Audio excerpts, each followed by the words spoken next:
Hello, আসসালামু আলাইকুম। আজকে আমাদের পহেলা বৈশাখের শুভ নববর্ষর। আমরা আজকে ছাদে বসে আমার শাশুড়ি, আমার যা সবাই মিলে একসাথে আমরা পান্তা ইলিশ খাবো।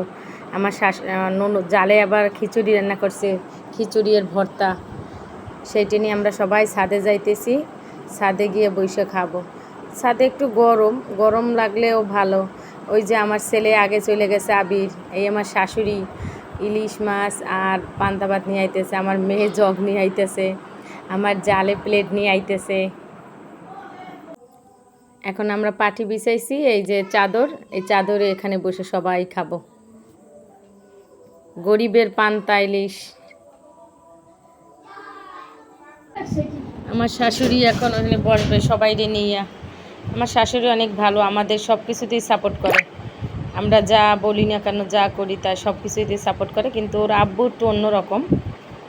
আর আমার এই দেবরের ছেলে, ও তো কথা শুনেই না। আবির একজনকার গরম লাগে গরম লাগে, সে বইবে না ছাদে। তারপর জোর করে আনছি, মাইশা আসবে না, সবাইকে জোর করে আনা হয়েছে। কিন্তু আমার যা, আমি, আমার শাশুড়ি, আমরা ঠিকই তিনজনে অনেক কী করছে, এই পান্তা ভাত, এই ইলিশ মাছ আর মরিচ পোড়া, এই খিচুড়ি আর ভর্তা, এই আমি সবাইরে দিয়ে দিতেছি। এখন সবাই খাবে। আসলে বাংলা নববর্ষর বা বাঙালিদের জন্য খুবই একটি ভালো দিন, কিন্তু আসলে এটা তো আমরা পালন করি না, বেশিরভাগ হিন্দুরা নাকি পালন করে, জানি না আসলে আমি পুরোটা, কিন্তু আমার কাছে খুব ভালো লাগে। আর পান্তা ইলিশ খাইতে তো আরও বেশি ভালো লাগে। আমি যখন ঢাকা থাকতাম তখন এই এই পহেলা বৈশাখের দিন ছোট ছিলাম, তখন শাড়ি পরে ঘুরতাম, খুব ভাল লাগতো।